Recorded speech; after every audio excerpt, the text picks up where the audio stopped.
nos estados e dos quase 2.000 sindicatos rurais nos municípios.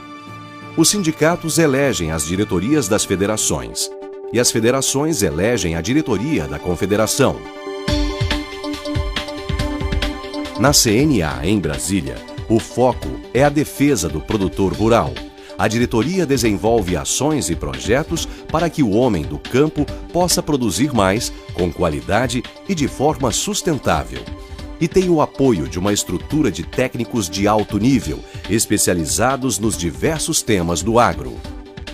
Mas o trabalho do sistema vai muito além. Contribui para o crescimento do setor com educação e assistência técnica. Essa é a missão do Senar, que também está presente em todo o país e já atendeu mais de 76 milhões de brasileiros. Em sintonia com o produtor, oferece cursos de formação profissional, atividades de promoção social, ensino técnico de nível médio, presencial e à distância. E ainda desenvolve um modelo inovador de assistência técnica e gerencial, importante para que o Brasil vença o desafio das mudanças climáticas. O sistema CNA-Senar se complementa com o Instituto CNA, que realiza estudos, pesquisas e projetos para facilitar a vida do produtor. É o caso do Observatório da Criminalidade no Campo e da Plataforma de Qualidade CNA, parceria com a Embrapa e as associações de raças bovinas. O sistema CNA-Senar mantém ainda a Faculdade CNA, que forma profissionais em graduação e pós-graduação para atuar na agricultura e na pecuária. Produzir alimentos de qualidade, gerar emprego e renda. Ao trabalhar pelo agro, o sistema CNA-Senar reafirma seu compromisso com o Brasil.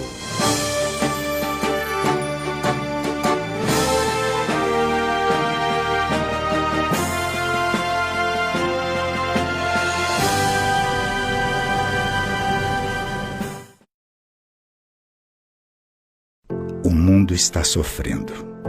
Acordamos com notícias devastadoras e incertezas quanto ao futuro. Mas é diante das maiores dificuldades que precisamos elevar nosso espírito e criar uma onda de superação. Precisamos acreditar e lutar. Cada atitude conta. Sabemos que o Brasil conta com a gente. Não existe feriado nem fim de semana. Faça chuva ou faça sol, vamos continuar produzindo para saciar a fome e alimentar a esperança de dias melhores. Podemos não ter as mesmas perspectivas de antes, mas temos o privilégio de testemunhar o nascer e o pôr do sol e saber que a esperança se renova a cada dia. Somos produtores rurais e vamos continuar trabalhando para alimentar o futuro do Brasil. CNA-Senar. Sempre com o produtor.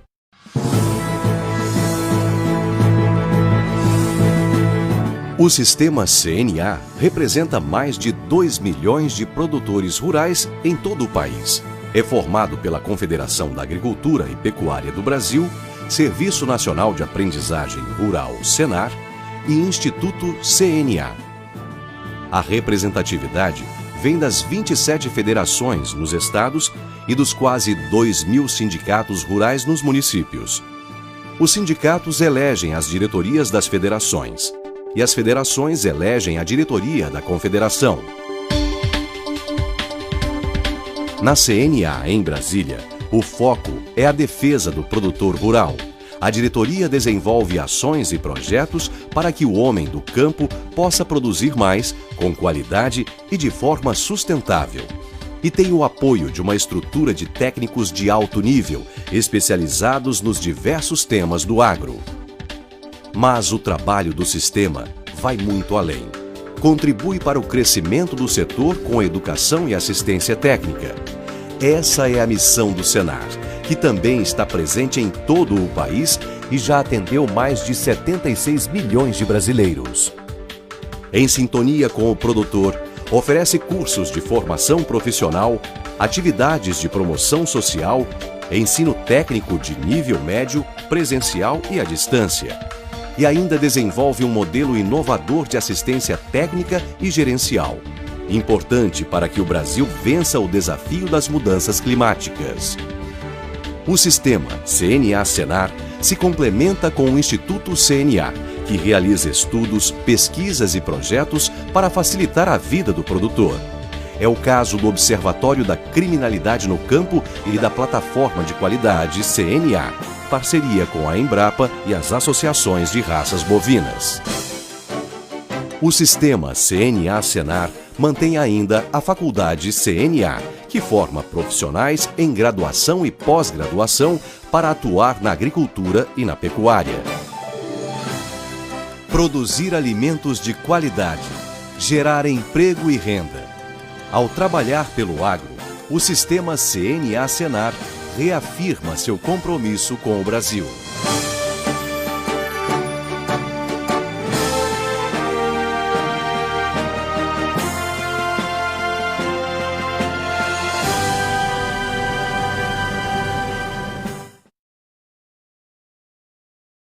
O mundo está... Boa tarde a todos. Essa é mais uma live do Sistema CNA sobre a Estratégia Nacional de Agroquímicos para Minor Crops. Então, antes de passarmos para os nossos palestrantes, gostaria de parabenizar a todos os produtores rurais e agradecer pela atividade no dia a dia, no fornecimento de alimentos e demais produtos aí do agro. Hoje estaremos aqui conosco o Bruno, que é coordenador geral de agrotóxicos e afins do Ministério da Agricultura, o Carlos Alexandre, que é gerente geral de toxicologia da Anvisa, e a Elisângela Souza, que é assessora técnica da FAEP e coordenadora técnica do Comitê Minor Crops Brasil. Sejam todos bem-vindos. Nós vamos fazer uma rodada rápida de apresentação, passar para cada um de vocês para que possam falar sobre o trabalho institucional relacionado a Minor Crops e apresentar pessoalmente. Então, seguindo a ordem natural das coisas, Elisângela, por favor. Boa tarde a todos. Agradeço a presença de todos nessa live, que vai ser bem esclarecedora. A Federação da Agricultura iniciou esse trabalho lá em 2011, com as discussões aqui no Estado, coordenando as entidades do agro aqui para discutir esse assunto, que é de interesse não só dos produtores de HF, mas também oleaginosas e cereais, né? E também, a partir de 2018, esse trabalho de levantamento, identificação de priorizações e em busca de soluções, não só de produtos químicos, como também de produtos biológicos, produtos fitoquímicos, ele foi expandido nacionalmente. Então, todos os estados, através da Confederação Nacional da Agricultura e dos outros parceiros da indústria, da pesquisa, fazem parte desse trabalho, que hoje a gente vai discutir um pouco mais como que está essa situação e essas inovações que a gente está conseguindo atingir com esse trabalho. Obrigado, Elisa. Estou ansioso aí para Elisângela, estou ansioso aí para a gente ver as discussões. Bruno, seja bem-vindo. Obrigado pela participação. Fica à vontade aí para a sua apresentação, pelo trabalho do Ministério aí relacionado a Minor Crops. Obrigado, boa tarde, Marcel, boa tarde, Elisângela, boa tarde, Carlos Alexandre, e uma saudação especial para o público que assiste essa live, Marcel, que eu imagino que vai se constituir não só de produtores interessados, integrados ao sistema CNA, como também, porventura, como essa live deve ficar disponível na internet, eventualmente cidadãos interessados no uso de agrotóxico e queiram esclarecimentos a respeito do uso de agrotóxicos, especialmente minor crops, podem ter interesse. Então, é muito importante, do meu ponto de vista, a gente fazer essa live para comunicar para o público quais foram os avanços e melhorias que ocorreram, né? E também dar uma perspectiva da nossa visão de futuro nesse tema das minor crops ou culturas de suporte fitossanitário insuficiente. É isso. Bom, meu nome é Bruno Breitenbach, eu sou auditor fiscal federal do Ministério da Agricultura e, atualmente, desde início desse ano, sou o coordenador geral de agrotóxicos e afins.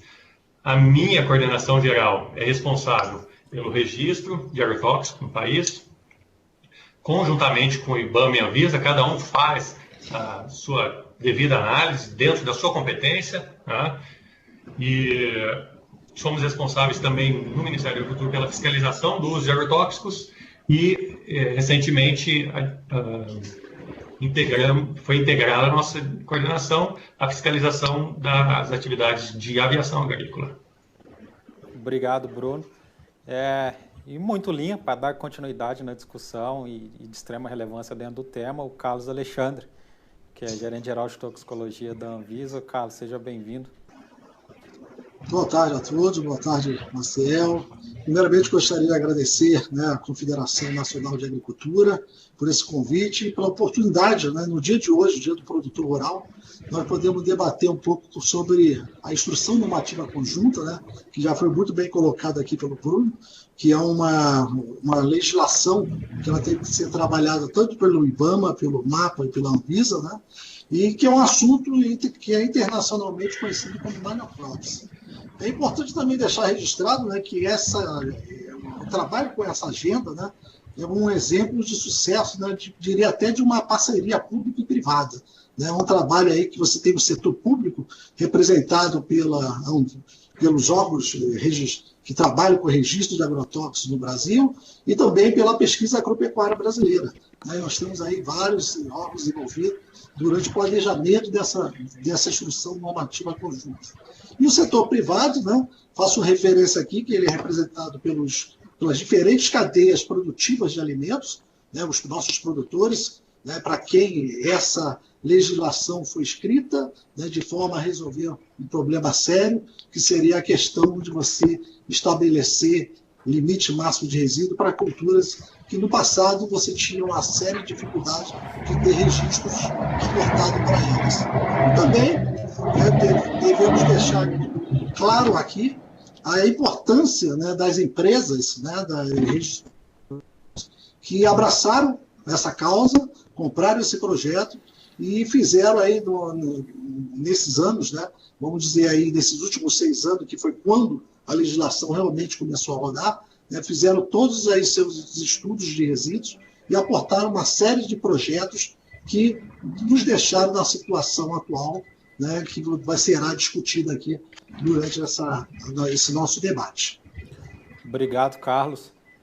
Você tocou no ponto que é extremamente relevante e vale ressaltar, mas eu acho que primeiro vale dar um passo atrás e explicar para o nosso público, que nem sempre está relacionado com o setor e pode ter conhecimento a fim do que nós estamos discutindo aqui, que são as minor crops. Acho que precisamos deixar explícito que as minor crops aí são as culturas que encontram com suporte fitossanitário insuficiente, então essa definição ela esclarece o motivo da nossa discussão aqui, principalmente relacionado ao tema de agroquímicos. Então, toda a nossa abordagem aqui vai ser relacionada ao que há de estratégia nacional em busca da ampliação do suporte fitossanitário para essas culturas. Mas a gente vale ressaltar que você já pontuou a instrução normativa conjunta do mapa da Anvisa, que passou a ser um divisor de águas quando se trata de minor crops. Passou a estabelecer critérios muito bem definidos aí para extrapolação de LMR, para a inclusão de culturas aí nas monografias, que de certa forma foi uma evolução muito grande, apesar das inúmeras dificuldades ainda vivenciadas, da dificuldade de suporte que ainda existe. Nós sabemos que houve uma evolução muito explícita de lá para cá. Nós já sabemos aí que mais de 180, quase 190 produtos formulados foram registrados para minor crops desde a implementação da instrução normativa. E tem um número que você, Carlos, melhor do que eu, pode explicitar para todos, que nós temos aí mais de 1.900 LMRs definidos para minor crops desde a implementação da instrução normativa conjunta. Quando a gente analisa isso aí geral para todas as culturas, nós temos em torno de 4.000 LMRs, nós estamos falando de quase 50% de LMRs definidos, que são aí para minor crops estabelecidos dentro do contexto da instrução normativa conjunta número 1 de 2014. Mas, Carlos, já vou começar contigo. A gente sabe que a evolução é muito grande, que de certa forma ela foi favorável para o setor, para o suporte fitossanitário, mas nós sabemos que precisamos dar passos mais largos aí no que se refere ao registro de agroquímicos para minor crops. O que você acha que seria aí, no ponto de vista da Anvisa, um programa nacional para minor crops que possa aí, ampliar o suporte fitossanitário para essas culturas? Excelente pergunta, Marcel. Então, eu acho que, primeiramente, né, como foi muito bem pontuado por você, é importante de informar que as culturas de suporte fitossanitário suficiente, elas têm como princípio básico, né, a questão do agrupamento, né, das culturas e a questão da extrapolação dos limites máximos de resíduos, que deverão ser, logicamente, validados quanto à sua segurança pela avaliação de risco dietético. Então, esses princípios básicos eles são essenciais, né, para que o agricultor tenha ferramentas novas e que sejam seguras tanto para seu uso no dia a dia, como também para a população. Então, nós percebemos que esse cuidado vem sendo tomado por essa equipe do Minocrops, né? E é importante ressaltar também que é uma política de médio a longo prazo. Né? Você tem aí, né, hoje, depois de 6 anos, que nós começamos a colher os primeiros frutos desse trabalho intenso, que contou com toda a participação de todos os setores, conforme eu coloquei anteriormente. Né? Só para você ter uma ideia, eu estava fazendo um estudo rápido, né, para poder participar desse evento, e percebi no site do IR4, que é o programa dos Estados Unidos, que nós temos aí, em 2013, esse programa fez 50 anos nos Estados Unidos. E na época eles estavam comemorando esses 50 anos, e mais também o estabelecimento de 16 mil novas indicações em rótulos e bula. Né? E eu fiz um exercício de pegar esses 16 mil e dividir pelos 50 anos. Nós temos aí um resultado de 320 novas inclusões por ano. E aí, dando continuidade ao exercício, eu peguei, no caso no Brasil, peguei esses 1.900 LMR estabelecidos, né, essas indicações de culturas em rótulos de bula, e dividi por 6 anos. Né, enquanto nos Estados Unidos deu 320, o nosso deu 316 novas inclusões por ano.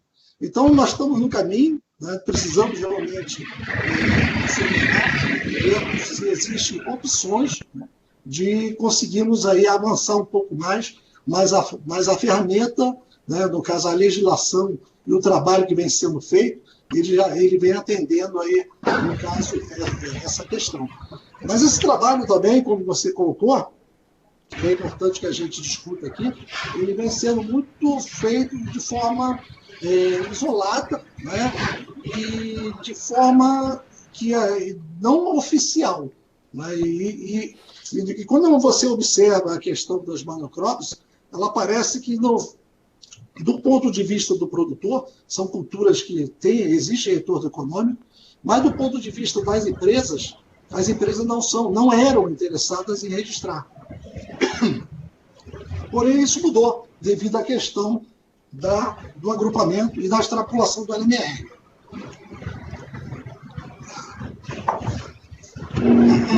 Obrigado, Carlos. Assim, dando continuidade, né? Assim, fica evidente que é necessária a criação de um programa nacional nos moldes que é feito nos Estados Unidos e no Canadá, de forma que a gente possa ter avanços maiores nesse assunto em questão. Obrigado, Carlos. Você tocou no ponto aí bastante interessante. Eu acho que o comitê de Minocrops ele vem com uma estruturação, uma organização muito bem fundada, mas eu acho que há espaço para uma evolução e uma organização setorial mais centrada que possa, talvez, dar uma velocidade, uma robustez maior para essa discussão. Agora eu vou remeter minha pergunta para o Bruno, muito parecido com a discussão com o Carlos.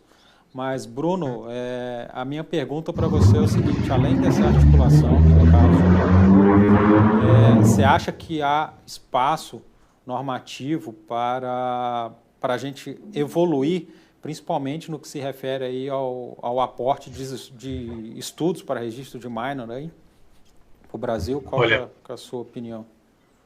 Eu sugiro que vamos atrás. Eu acho importante a gente abordar as questões que iniciam as questões, talvez não diretamente o assunto, mas que também iniciam essas culturas. Está, por exemplo, a instituição do conjunto de 2019, no final do ano passado, culturas ornamentais, ou seja, para aquelas que são cultivadas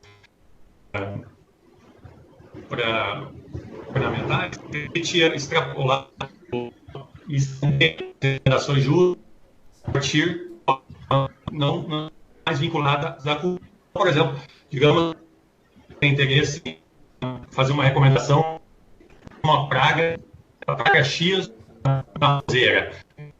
Que essa seja Pessoal, nós estamos com um problema no... Tá? Traz um problema no áudio do Bruno aqui. Eu vou passar rapidamente para Elisângela quando a gente tenta restabelecer a conexão.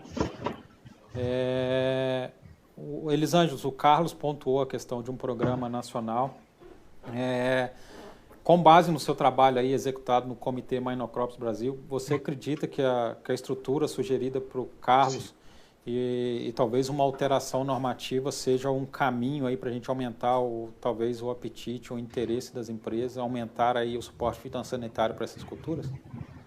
Eu acho que são dois pontos bem importantes, a questão de organização. Então, quando a gente tem uma organização, hoje o trabalho do comitê nós chamamos de uma força-tarefa, onde participam representantes da indústria, do produtor, da pesquisa, setor produtivo, profissionais.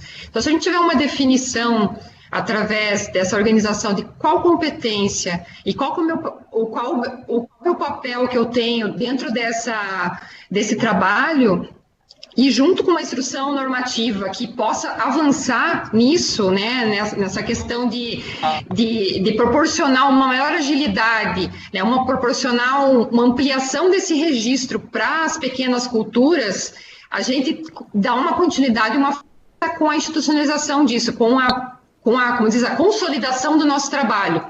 Hoje nós trabalhamos com articulação com a indústria, aproximando a indústria do setor produtivo, da demanda, aproximando o pessoal da pesquisa, conhecimento da pesquisa de campo junto com o produtor, junto com a indústria, porque muitas pequenas culturas, CSFI, elas não são do dia a dia da indústria. Então, a indústria precisa desse suporte também, tá? Então, esse levantamento desse cenário, né, e dessa possibilidade de alguma alteração normativa que venha proporcionar uma ampliação dessa nova oportunidade para os produtores com ferramentas mais novas, isso eu acho que vem a contribuir, acho que vem a casar com esses exemplos que a gente tem, que o Carlos comentou, tanto no Canadá quanto nos Estados Unidos.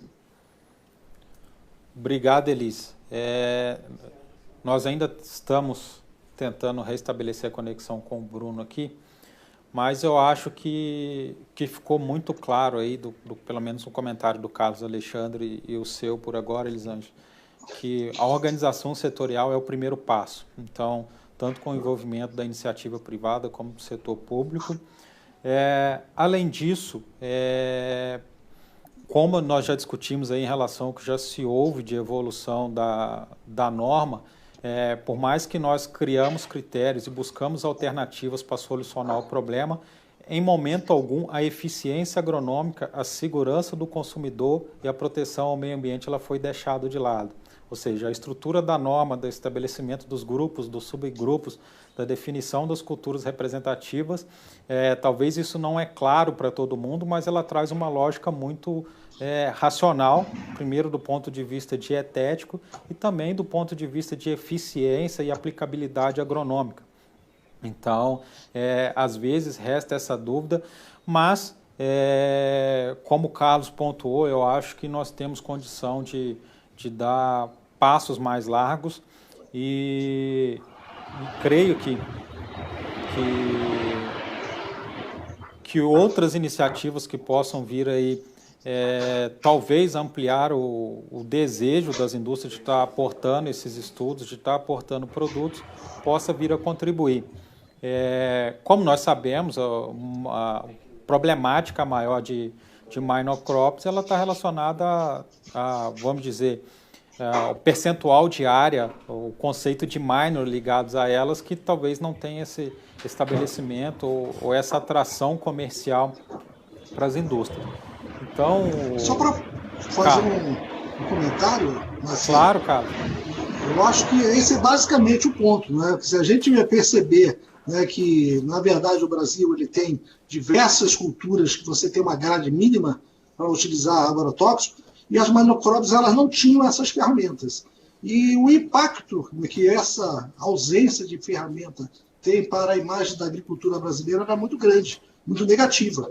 Daí se justifica o investimento, né, do setor da agricultura para resolver o problema do monocrops, que acaba sendo um problema da agricultura brasileira, porque é uma imagem indevida. No momento que você consegue realizar um programa, né, que ele consiga registrar produtos seguros, e quando você fala em produtos seguros, né, nós vamos falar não somente de produtos químicos, mas também de produtos biológicos, insumos biológicos, né, produtos utilizados também para a agricultura orgânica.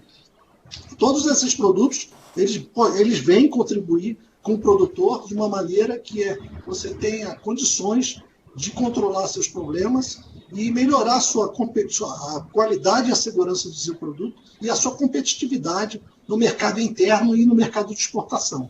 Então, é um assunto que realmente é importante e coloco aqui para nós discutirmos. Certo, obrigado, Carlos. Carlos, eu vou exatamente nesse ponto aí, eu gostaria de saber a opinião da Elisângela, mas eu quero voltar em você, que eu até anotei um ponto de dúvida aqui, que é bastante de interesse nosso, eu acho que também é do público. Elisângela, dentro do seu trabalho executado aí rotineiramente, que obviamente está envolvendo o setor produtivo, os produtores pela representatividade, pela atuação da FAEP, Sistema CNA, mas também está com as tratativas diretas com a indústria e discutindo, obviamente, com os agentes de governo. Você acha que há espaço, ou talvez a possibilidade de alguma alteração normativa que possa vir aí, porventura, aumentar o apetite das empresas ou a atração delas, ou de que forma o trabalho realizado por comitê pode auxiliar isso aí, a partir do momento que a priorização, a exposição da organização pode aí facilitar o trabalho das empresas e aumentar o interesse delas nos registros? Eu acho que um ponto que tem que ficar, claro é assim, para a gente ter suporte na pequena cultura, na CSFI, a gente precisa ter suporte na grande cultura, que seria a cultura representativa. Não adianta eu querer ter um registro para pêssego se eu não tenho um bom suporte para maçã, tá? Que é dito uma grande cultura quando comparada com o pêssego. Então, se tiver um incentivo no sentido assim, hoje nós trabalhamos, a normativa ela trata de extrapolação de registro, no produto já registrado para uma cultura maior, para uma cultura menor. Se tiver um trabalho de uma alteração para incentivar a priorização de registros novos, onde que eu tenha um incentivo, que eu coloque uma grande cultura e que entre outras culturas menores junto nesse registro, né, claro, com critérios claros, que priorize principalmente o problema. Nós temos um problema. E qual que seria o problema? Não é a falta do produto, o problema é a praga, a doença. Então, nós precisamos trabalhar isso. Qual que é o problema que eu tenho lá no pimentão, na berinjela, no jiló, na lixia, no coco, que nós podemos trabalhar isso para ver qual que é o alvo biológico de importância, qual é o alvo que eu tenho que trabalhar, e com isso eu trabalhar registro. Com esse novo registro, eu acredito que o produtor teria acesso a produtos novos, tecnologias novas, mais seguras, né, com a questão do limite máximo de resíduo compatível, intervalo de segurança menor, que cada vez eles estão procurando, o pessoal que recomenda a pesquisa, ter um intervalo de segurança menor, até para uma segurança não só do produtor, como do alimento, quando é colocado na gôndola, esse período de carência que tem, da colheita, né, da aplicação até a colheita. Então, essa questão do incentivo de registro seria uma coisa muito interessante nessa mudança, que seria algo que poderia despertar o interesse da empresa nessa ampliação de registro. Muito bom. Elise, ele tocou no ponto que é extremamente interessante.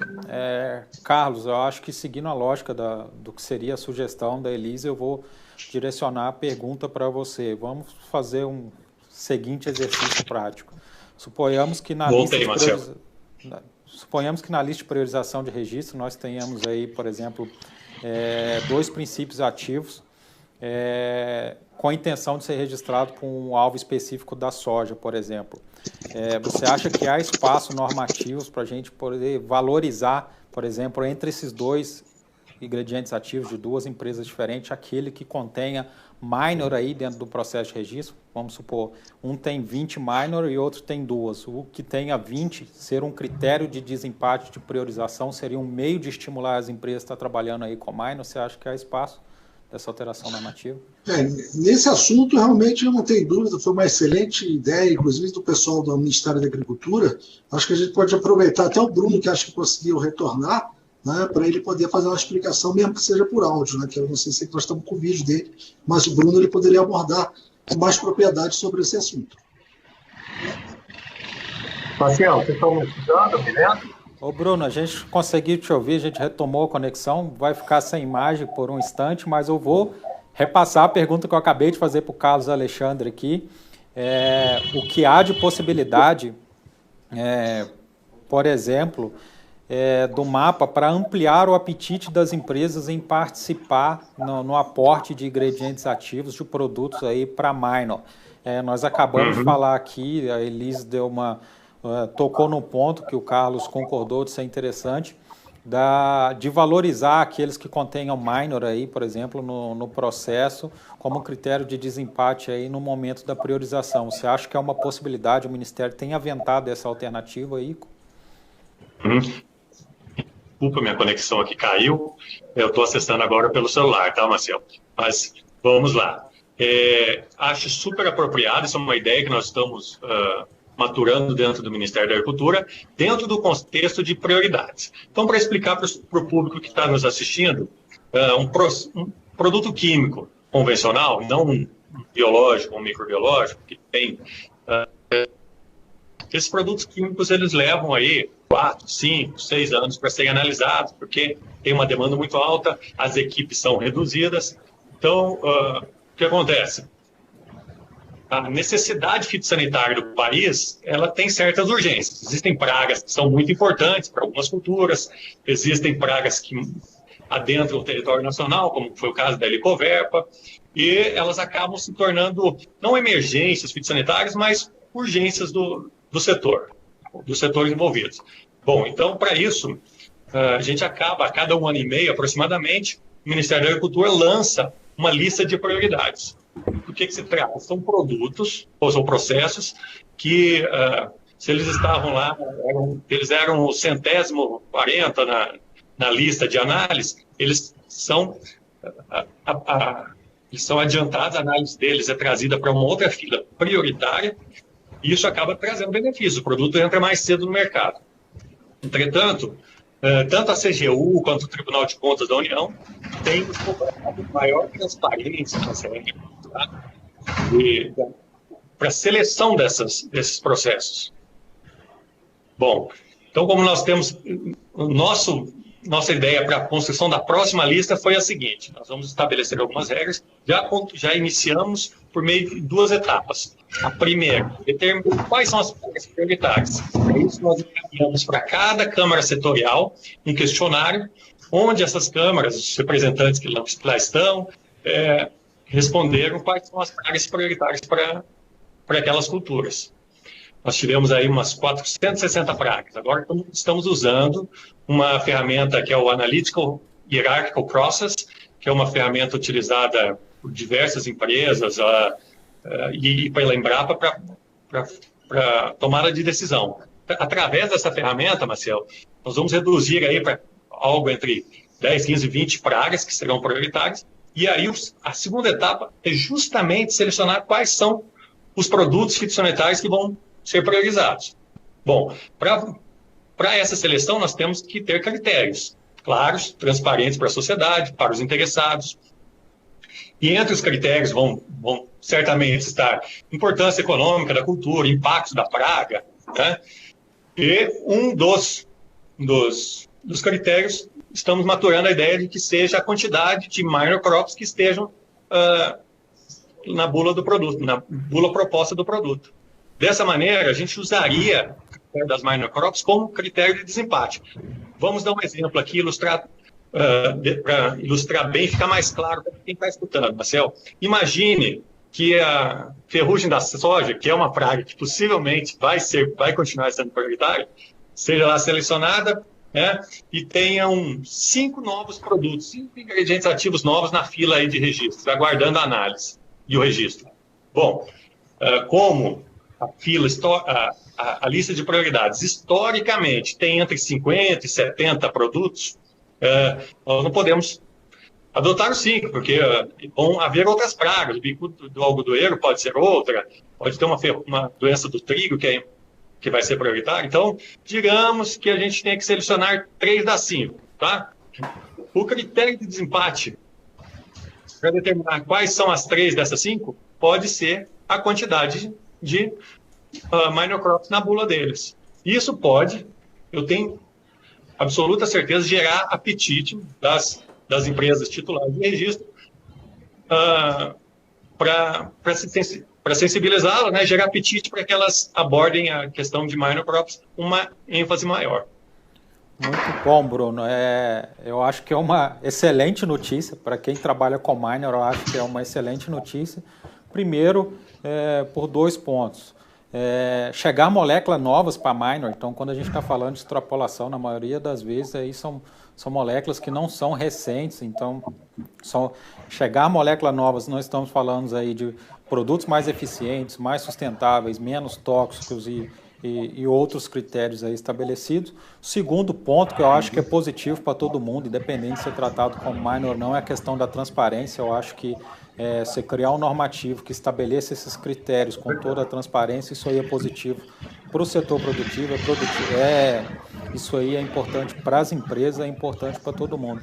E o terceiro, que é o mais importante dentro da nossa temática, que é ampliar de fato o apetite das empresas. A gente acredita que o caráter comercial ele vai ter uma transformação quando isso aí passa a entrar dentro do processo. Eu vou retomar, Bruno, uma pergunta rápida para ti agora, porque você ficou fora o tempo, você está com crédito conosco aqui nos minutos, mas é uma pergunta que eu fiz anteriormente que você não conseguiu responder, e eu sou teimoso, que é em relação à alteração regulatória para o aporte de estudos. A gente sabe que ainda é uma dificuldade, porque as empresas são 100% responsáveis por esse processo. Se o MAPA tem a intenção de querer alterar esses normativos para que, instituições de pesquisas públicas possam estar fazendo isso aí e, de certa forma, flexibilizando o processo. Claro. Bom, Marcel, vamos para a gente nos últimos anos, que eu acho que é importante, que são algumas políticas públicas, algumas abordagens, que elas tangenciam o tema de minor crops, não são diretamente relacionadas ao tema, mas trazem benefícios para essas culturas. Tá? Uma delas, a Instrução Normativa Conjunta, que foi publicada no final do ano passado, sobre culturas ornamentais, que são aquelas culturas que são cultivadas para fins comerciais e que com finalidade ornamental, logicamente. E assim, isso permitiu que as recomendações de uso de uma cultura ornamental fossem extrapoladas para as outras, desde que respeitadas a dose, desde que para o mesmo alvo. Então, a recomendação das culturas ornamentais, ela deixou de estar vinculada à cultura, tá, para estar vinculada à praga-alvo.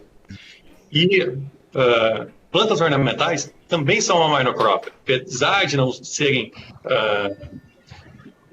culturas alimentícias, não terem limites de resíduos estabelecidos para elas, também sofrem da mesma problemática das minor crops com fins alimentícios.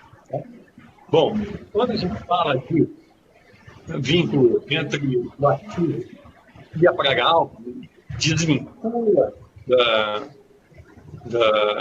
da cultura, também nos remete a uma outra política pública muito bem sucedida do governo, que é aquela relacionada aos produtos de baixo impacto biológicos, microbiológicos, semioquímicos, que não estão vinculados. Tá? Tem que ressaltar aqui que o número de registros aumentou consideravelmente. Só esse ano nós já tivemos 45 registros de produtos biológicos, biológico. No ano passado foram 47, se eu não me engano, o recorde de registro no ano foi em 2018, 53, a gente está próximo de bater, infelizmente. Isso deriva de uma política bem adotada no passado, que está rendendo frutos agora, uma determinação da ministra. Exemplo disso é que a nossa equipe relacionada a produtos biológicos e microbiológicos e especificação de referência para produtos autorizados para agricultura orgânica praticamente triplicou desde meados do ano passado. Tá? Então, nós estamos aumentando a equipe dedicada a isso, e isso, logicamente, se reflete em registro. E o registro do produto, por exemplo, atender o mercado da soja, se a praga estiver sendo encontrada em alguma outra minor crop, esse uso autorizado, ele está vinculado à praga, não à cultura. Tá? É interessante também tratar disso. Além do que, tem que saltar aqui, o registro de um produto biológico e microbiológico leva 1 ano. A gente compara um produto químico que leva 4, 5 anos. Sabe? É um ganho e isso acontece porque eles têm prioridade. Né? Eles têm uma fila própria que é seguida pelos traidores. Eu tenho que destacar também a dedicação que a IBAMA tem nesse sentido. Bom, agora, a gente, logicamente, tem que buscar inovação, tem que buscar melhorar o sistema de regras para as minor crops. Eu acredito que estamos estudando uma maneira de criar ou alterar os regulamentos vigentes para permitir que o governo possa ter iniciativa na gestão de uma recomendação. Então, hoje, o projeto só é autorizado. Na verdade, quem tem a ideia de solicitar uma inclusão de um alvo ou de uma cultura em um produto formulado ou em ainda é a indústria, ainda é o titular do registro, aquele que tem a marca. Não, registro. Estamos estudando. Bruno, acho que travou novamente aqui, pessoal, mas eu vou... Ele conseguiu dar o recado. Devidamente embasada, fisicamente embasada, os estudos têm que ser conduzidos, base em ciência, mas isso possibilita, voltando àquela fala que o Carlos Alexandre teve anteriormente, se a gente institucionalizar essa parceria que existe entre produtores agrotóxicos, produtores agrícolas, aí essa iniciativa liderada pela Elisângela e governo, se a gente institucionalizar isso num programa, com recursos públicos, a gente pode...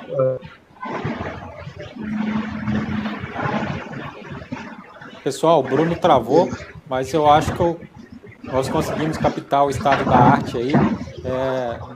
Num resumo rápido, eu acho que ficou muito claro o que é necessário aí. Ele falou que discute aí a possibilidade de alterações de normativos para que outras instituições públicas, por exemplo, possam fazer o aporte de estudos. E acho que ele quis resumir que quando a gente une isso aí com o aumento do apetite das empresas e a organização proposta que já ocorre dentro do Comitê Minor Crops, a gente coloca isso aí dentro de uma estrutura organizada que poderia ser aí, extremamente benéfico para o setor e solucionar aí o cerne da questão. Eu vou passar agora para Elisângela.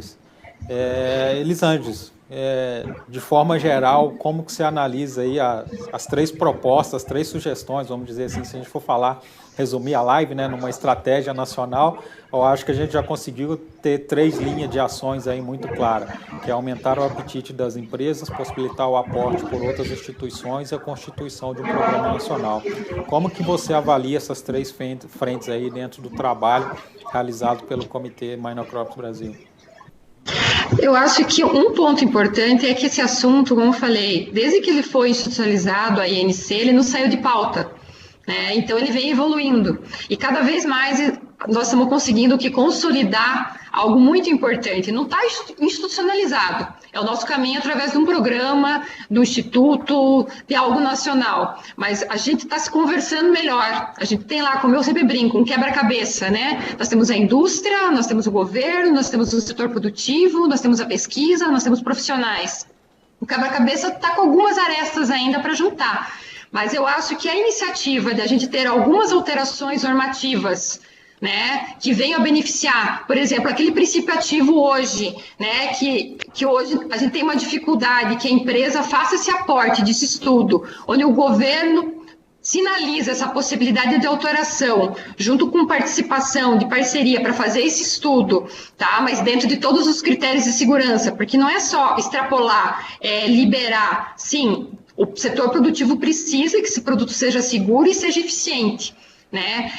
O segundo ponto, registros novos, né? Isso é fundamental que nós temos acesso a isso, né? Não adianta falar que é minor, mas minor só fica com o que é extrapolado. Não, minor precisa de registro novo, produtos modernos.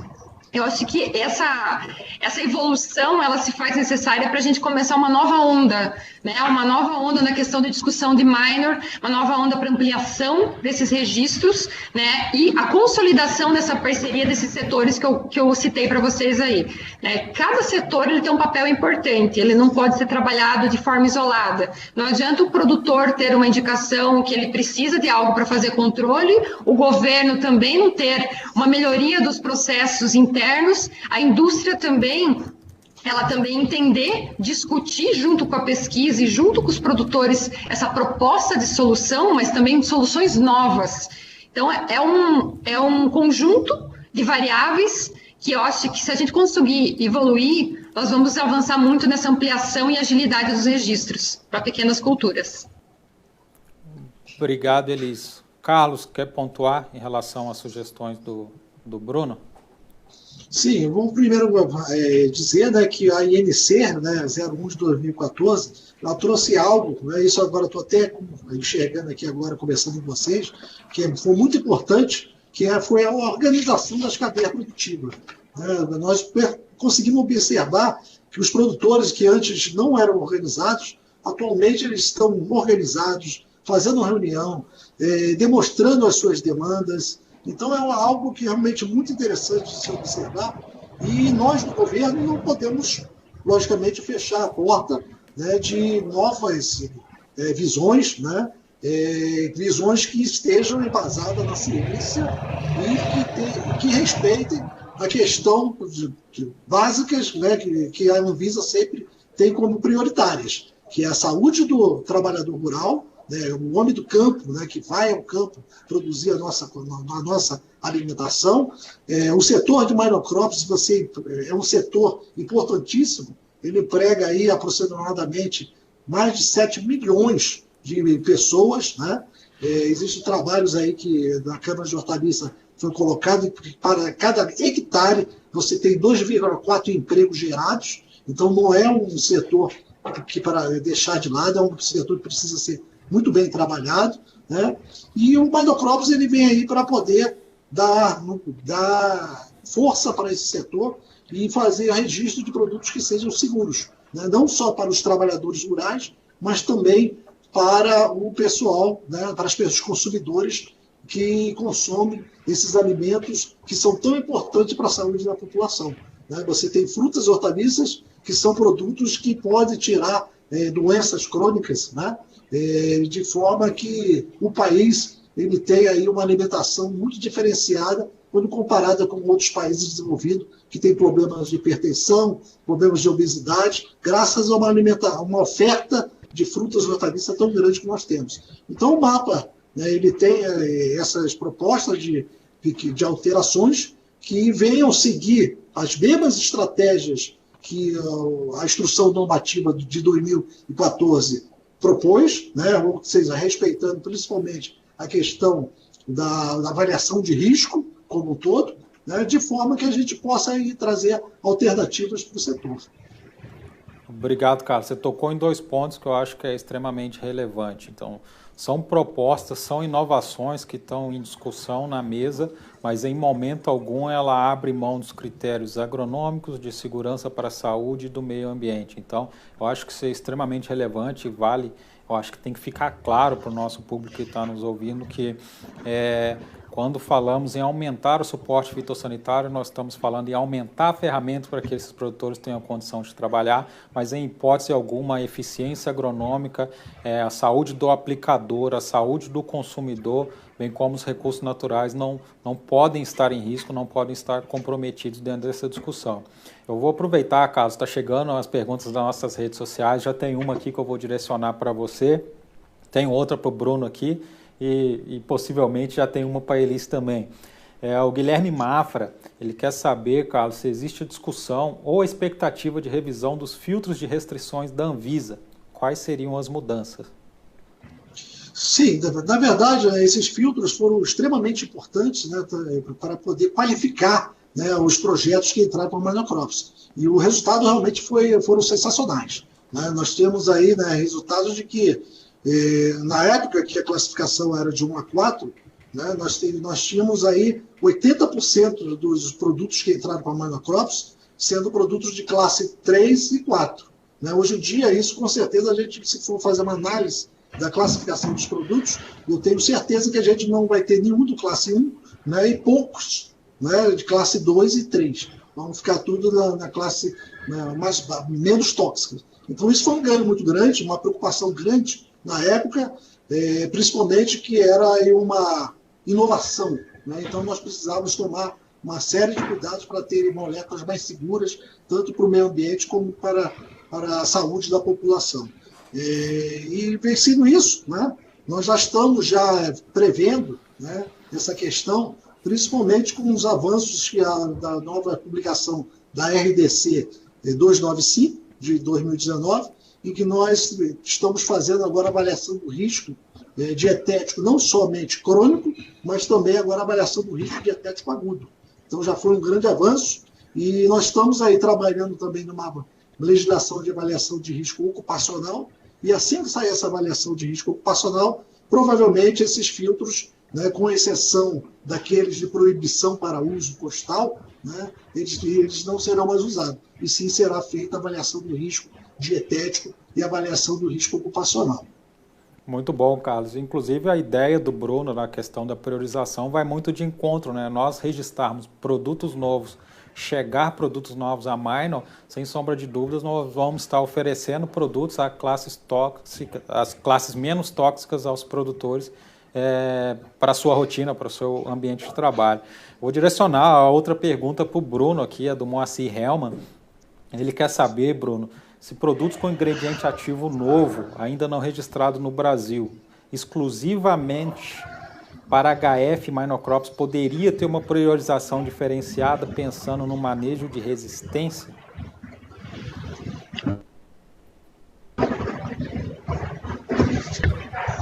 Ligar o microfone. Ô Bruno, seu microfone está no mudo.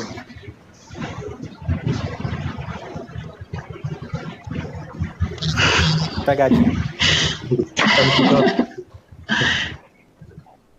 Bom, dentro da análise dos produtos que terão prioridades, tá? Dentro desse processo que a gente vai conduzir no mapa para o estabelecimento da próxima lista de prioridades, logicamente que o manejo integrado de pragas, a necessidade de que existam alternativas para os produtos já existentes, é levado em conta, é um dos critérios. Mas esse será um dos critérios entre os diversos, né? Importância econômica da cultura, impacto da praga. Então, assim, nós não começamos ainda a estabelecer esses critérios, ainda estamos lá na fase de seleção das pragas prioritárias. Então, até já foram contactados, assim, a CNA já está conversando conosco, a CropLife Brasil já está conversando conosco, até no sentido de enviar sugestões para que a gente faça a seleção desses critérios. Mas, com certeza, a manejo integrado de pragas e a necessidade de ter mais de uma alternativa para o controle de pragas, de modo a possibilitar a rotação de princípios ativos, vai ser levado em conta. Muito bom, Bruno. Nessa linha eu já vou para Elisantes com uma pergunta mais ou menos dessa natureza. Porque é comum, quando a gente fala de minor, como estamos falando de culturas com suporte fitossanitário insuficiente, é comum, às vezes, a análise pura e simples, ver um número de produtos formulados e chegar à conclusão e falar assim, não é tão pouco assim. Mas não é levado em consideração o grupo químico desses ingredientes ativos. Para muitas culturas, a necessidade de rotação de grupos químicos de ingredientes ativos para que o manejo ele seja adequado. Então, Elisângela, na sua vivência, como que você acha que o processo e as características de boa prática e de eficiência do produto deve ser relacionado dentro da discussão de priorização e de colocação de ingredientes ativos novos aí à disposição das minor-crops? Então, um dos nossos critérios para o nosso levantamento, quando a gente fez, né, que os produtores fizeram um levantamento na esfera nacional e os pesquisadores trabalharam na questão de análise, né, de validação e priorização, foi isso. É a praga, as pragas prioritárias da cultura, praga de importância econômica. Um segundo item é o quê? A questão de rotação de grupo químico, né, ingredientes ativos de grupo químicos, de modo de eu trabalhar também a não resistência, porque não adianta eu ter 10 produtos, mas esses 10 produtos com o mesmo modo de ação. São princípios ativos diferentes com o mesmo modo de ação. Não vai adiantar, a gente não vai conseguir solucionar o problema do campo. Então, nós temos que ter quantidade e variedade para, sim, através das boas práticas agrícolas, não só da produção, mas da aplicação de defensivos, a gente conseguir fazer esse manejo adequado. Então, é interessante quando você faz uma indicação e quando você está fazendo uma análise dessa de priorização de registro, levar em consideração essa questão do grupo químico, essa questão do modo de ação. Isso vai beneficiar a gente solucionar, né? Igual o Carlos Alexandre falou, a gente sabe que é uma discussão de médio a longo prazo, mas a gente tem que colocar aumentar essas variáveis de discussão para proporcionar solução para o campo. Não é só ampliação, mas e sim uma solução que seja viável e eficiente, né, para o produtor rural. Muito bom, Elisa. É uma discussão que ela é até relevante, principalmente quando a gente fala aí dos relatórios de análise de resíduo, né? Às vezes tem uma falsa percepção de que as inconformidades poderiam ser, de certa forma, considerados produtos eficientes e, de certa forma, regularizados. Mas nem sempre tem uma relação direta com eficiência em relação ao alvo biológico com o que se espera. Por isso que eu, pessoalmente, sou fã do trabalho feito pelo Comitê Minor-Crops Brasil, pelo direcionamento e envolvimento de especialistas. Ou seja, ali nós temos academia, nós temos pesquisadores e temos produtores que fazem o uso desses produtos na prática, que dá a condição de avaliar a eficiência em relação àquele alvo e a discussão aí das priorizações. Já caminhando para o final, a gente está bem perto aí da extrapolação do nosso tempo, mas eu já vou passar para um resumo aqui. Eu acho que a gente já está com 4 pontos bem interessantes. Antes eram 3, agora eu já estou falando em 4, porque eu acho que o manejo integrado de praga é algo que deve ser muito levado em consideração. Quando eu falo do manejo integrado, eu estou utilizando diferentes formas de controle. Então, os biológicos que o Bruno pontuou com muita assertividade devem entrar no processo. Eu acho que o produtor ele não deve só focar no químico e no manejo de controle propriamente dito. Todas as etapas do manejo integrado de praga, desde o monitoramento até a tomada de decisão em controlar ou não controlar, ela é de extrema importância. Além disso, as questões regulatórias e setoriais, vamos pontuar assim, que foram elencadas aqui. Eu já quero passar para o Bruno, que eu acabei fazendo a conclusão dele quando ele travou, e eu não quero que a live termine sendo dele as minhas palavras ou vice-versa. Mas em relação, Bruno, à alteração regulatória para o aporte de estudo, a questão do aumento do apetite das empresas e de um programa nacional, foi essa parte que travou no momento que você fazia a sua conclusão. Então, eu já te passo a palavra, em seguida eu já passo para os demais, para a gente já caminhar para o nosso encerramento. Tá, bom, infelizmente eu não sei em que momento que caiu, mas assim, eu vou tentar retomar a linha de raciocínio. Hoje, na atualidade, a primazia para a solicitação da recomendação, tá? Ela está na empresa, a titular do registro, a dona do registro é quem pode pedir a recomendação de uma inclusão de uma cultura ou a inclusão de um alvo biológico. A gente está estudando, está maturando dentro do Ministério da Agricultura a possibilidade de que o governo possa ter essa iniciativa. Então, em casos em que seja necessário, para uma minor crop que a indústria não se sente sensibilizada, a produzir o estudo de resíduo, né? No caso, algo que a norma atual não consiga dirimir, existiria a possibilidade de uma recomendação oficial cientificamente embasada, tá? Ou seja, com estudos produzidos através ou do governo, ou por parte dos produtores, ou de um órgão governamental de pesquisa, e esses estudos embasariam aí a inclusão de um novo alvo, na verdade, de uma cultura nos produtos já registrados. Essa possibilidade de uma recomendação oficial, ela casaria muito bem com a institucionalização do programa de Minor Crops, que é o que o Carlos Alexandre falou antes, que seria uma ideia muito positiva, né? Institucionalizar essa iniciativa que tem essa parceria atual existente entre produtores, sindicatos de produtores e indústria de agroquímicos e governo. Então, se a gente tivesse um programa institucionalizado com recursos privados no sentido de produzir os estudos necessários para a inclusão, a gente poderia fazer isso por meio de uma recomendação mais abrangente, se fizesse com que ou diversos produtos formados, aí a se ver como que seria construído. Né? Mas existe, sim, uma discussão interna entre os órgãos a respeito disso, tá?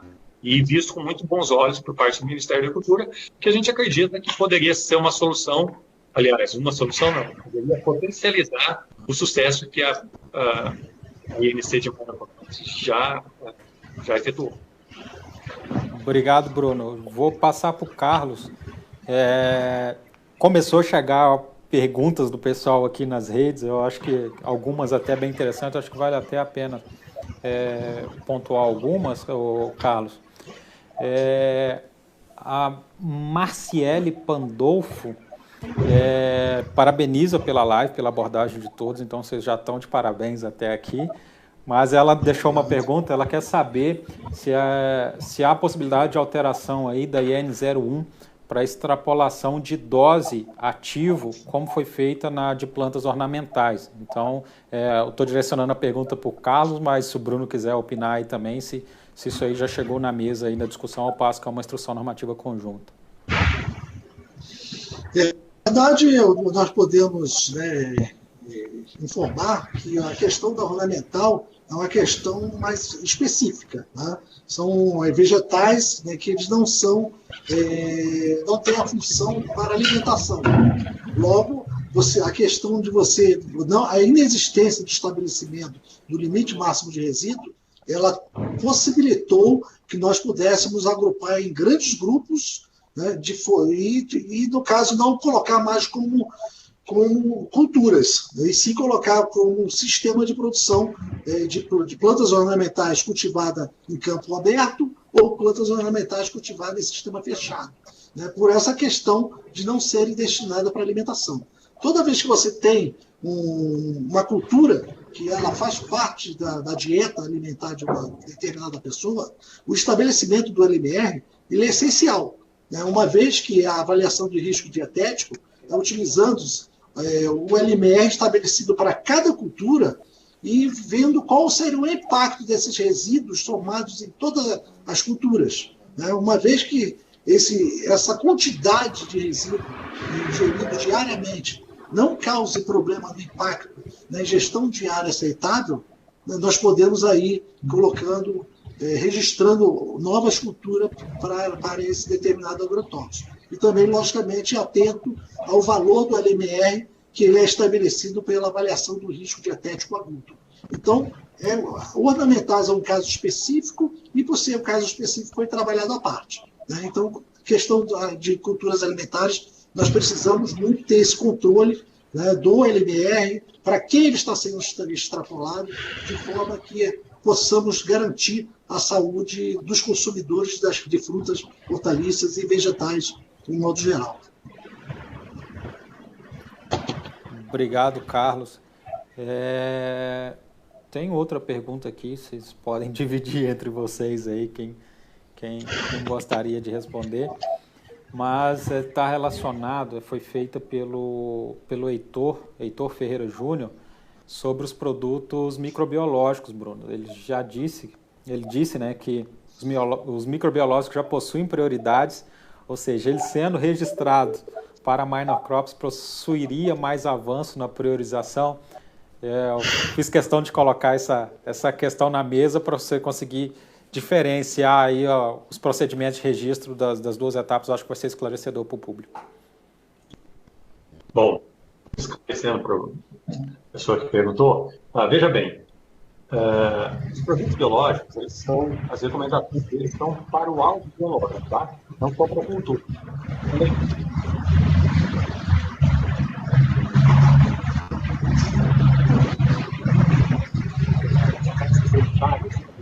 Olha, esse uso não está autorizado só na cultura da soja, está autorizado onde quer que a descarte seja matada possa ser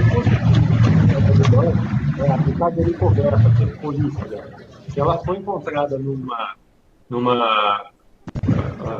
face, sardinha, esse produto biológico pode ser usado lá. E o Carlos Alexandre pode esclarecer talvez melhor, porque esses produtos biológicos eles não deixam resíduo significativo nas culturas, tá? São produtos de baixíssimo impacto.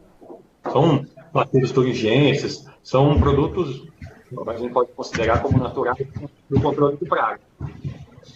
E assim, veja que o registro de um produto biológico ele é muito rápido, ele leva 1 ano, tá? Em comparação com os produtos químicos. Então, a gente, na lista de prioridades, a gente não coloca produtos biológicos porque eles acabam sendo registrados mais rápido do que a lista de prioridades. O processo de protocolo até o seu registro de produto biológico, e quando ele leva 1 ano. Quando ele é autorizado para uso na agricultura orgânica, leva de 6 a 8 meses. Então, é um procedimento muito rápido e que eu acredito que não tenha mais do que ter mais prioridade de uma mapa e dando mais uma. Obrigado, Bruno. Acho que ficou claro, né? A questão do registro para produtos microbiológicos, ela não tem uma relação direta com a cultura. Então, independente dela ser major, minor, qualquer cultura que seja, são critérios diferentes para priorização. Vou retomar para Elisângela aqui. É uma pergunta. Deixa eu ver. Não estou conseguindo identificar a pessoa que enviou. Mas,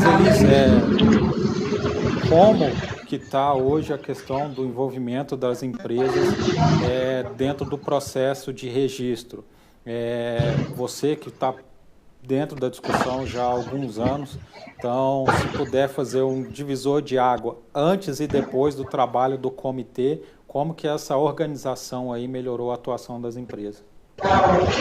Então, vamos fazer lá. Então, esse trabalho, quando foi iniciado aqui no Paraná, a gente fazia o quê? A gente fazia um contato empresa a empresa, né? Então, era de telefone, cada vez o envio de um levantamento, né? Era contato. Após, né, esse trabalho de força-tarefa do Comitê Minor Crops, né, que a gente criou esse comitê, esse contato, como eu falei, sim, melhorou muito. Hoje o que eu posso passar para todos é que muitas empresas entram em contato comigo, inverteu um pouco o papel, em vez de eu entrar em contato com elas entram em contato comigo, né, tirando dúvida, pedindo indicação de pesquisadores. Muitas já me sinalizaram que estão em discussão interna, né, de processos, de sugestões de melhorias também. Então, tudo que foi levantado hoje, né, no cenário de minor crops, muita coisa, eles já estão trabalhando essa extrapolação de registro, estão propondo novidades também, né, estudando internamente propostas. Então, as empresas já me sinalizaram alguns novos aportes a partir de agora, do segundo semestre para 2021, tá? Essa ampliação, esse trabalho.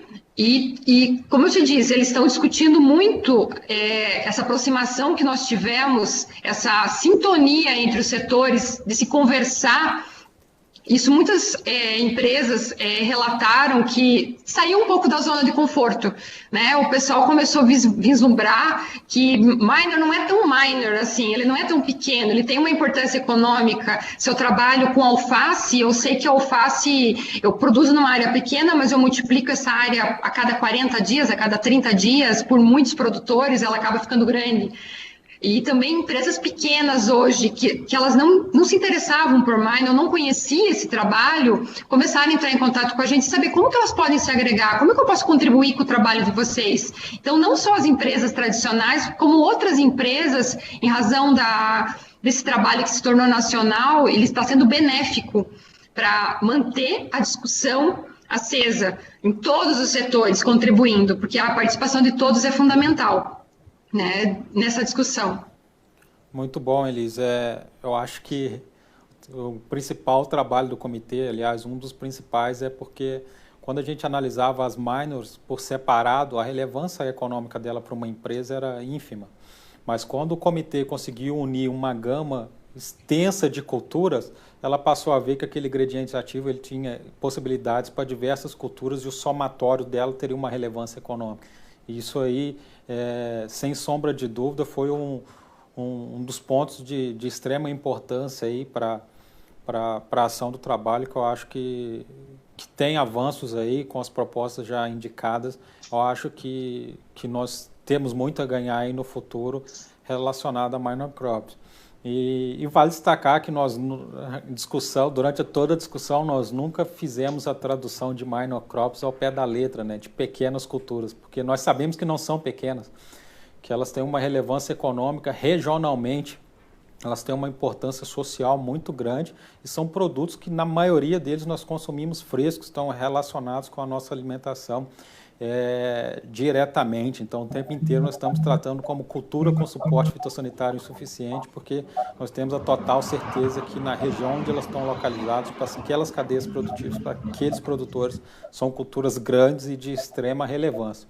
Para encerrar, eu vou passar para todos, começando pelo Bruno, para fazer o pronunciamento final, e eu já agradeço de antemão, Bruno, muito obrigado pela sua participação aqui conosco, pela contribuição das informações, apesar dos percalços aí, que a gente sabe que faz parte do novo normal, mas eu acho que o estado da arte e a mensagem foi passada. Marcel, vamos voltar no que você falou. Minor crops, na verdade, é um estrangeirismo que a gente adotou, né? Porque nós também nos inspiramos na experiência americana, canadense, para abordar esse assunto. O problema não só no Brasil, tá? Prover soluções tecnológicas para o controle de pragas nessas culturas chamadas de minor é um problema mundial, é um problema da produção de alimentos, principalmente, como você falou, alimentos frescos, alimentos do dia a dia. Mas a denominação correta e regulatória que nós criamos no Brasil é cultura de suporte fitossanitário insuficiente. Então, está relacionada principalmente à baixa disponibilidade de ferramentas tecnológicas. Tá? Mas gostei muito, me desculpem pelo problema de conexão, que foi temporário, espero que o meu celular tenha atendido a contento. E estou muito agradecido e feliz de estar aqui com vocês, com a Elisângela, nessa live que é na casa do produtor. E é isso, um abraço a todos. Obrigado, Bruno. Carlos Alexandre? Também, no mesmo sentido, né, eu gostaria de agradecer a todos que tiveram a paciência de nos escutar, né? É uma satisfação estar aqui e poder conversar com os produtores, né, poder dar essas notícias para os produtores. É um presente, né, não só do Estado, como de todo o setor envolvido, e não só para o produtor. Né. Deixa aqui registrado, né, que esse trabalho foi muito fomentado pela questão da produção integrada e também pela necessidade do engenheiro agrônomo. Os nossos colegas que estão no campo, que sempre chegaram a mim e falavam que era muito difícil trabalhar sem poder assinar um receitário agronômico, porque eles não tinham a opção de fazer uma receita por falta de produtos. E a gente tem muito que caminhar, eu tenho certeza disso, né? Como eu falei, é uma política de longo, a médio prazo, mas nós já demos os primeiros passos. Né? E esses passos vêm sendo passos muito consistente. Quem sabe daqui a alguns anos nós vamos poder sentar aqui, tendo um instituto que possa estar tocando esse assunto, né? Pode ser até a própria CNA que possa ter interesse de tocar esse assunto, de organizar as diferentes cadeias produtivas de frutas e hortaliças, né? De forma que a gente possa avançar um pouco mais e avançar com a organização, que esse foi um dos aprendizados passados pela instrução normativa conjunta. Obrigado, Marcel, obrigado a todos os colegas, Elisângela e Bruno. Foi um prazer estar aqui discutindo com vocês sobre monocrops. Obrigado, Carlos. Muito obrigado pela contribuição, pela participação da Anvisa na nossa discussão. Elisângela, estou contigo. Primeiro, quero agradecer o Carlos, o Bruno, né, toda a equipe, tanto do MAPA quanto da Anvisa, né, e com esse agradecimento, agradecer a todos os parceiros do Comitê Minor Crops, né, que pela participação, pela contribuição, e principalmente aos produtores rurais.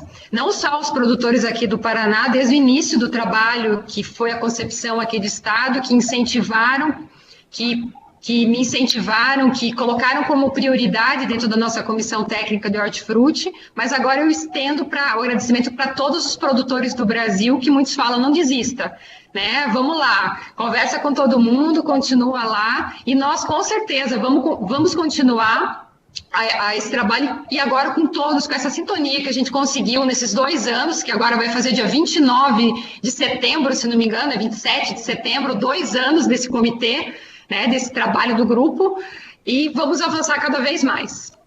Obrigada. Obrigado, Elisângela. Obrigado, Bruno, Carlos, pela participação conosco. Agradeço a todos que acompanhou conosco nas nossas redes sociais. Mais uma vez, o nosso agradecimento aos produtores rurais e parabéns pelo seu dia. E o Sistema CNA não para de trabalhar em prol de vocês, produtores. Amanhã, às 10 da manhã, nós temos mais uma live sobre o acordo Mercosul-Canadá para tratar das relações comerciais no comércio exterior dos produtos do agro brasileiro. Teremos especialistas da CNA, do Ministério da Agricultura e do Ministério de Relações Exteriores. Sejam todos bem-vindos para assistir a nossa live amanhã às 10. Obrigado a todos que acompanharam até aqui.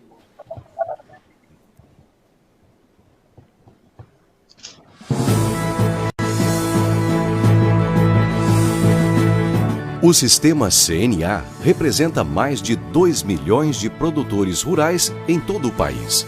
É formado pela Confederação da Agricultura e Pecuária do Brasil, Serviço Nacional de Aprendizagem Rural, Senar, e Instituto CNA.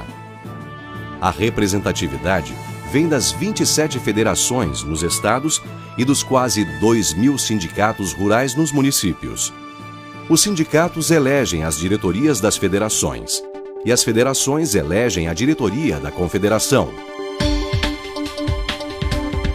Na CNA, em Brasília, o foco é a defesa do produtor rural.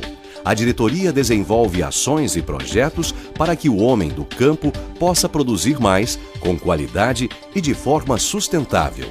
E tem o apoio de uma estrutura de técnicos de alto nível, especializados nos diversos temas do agro. Mas o trabalho do sistema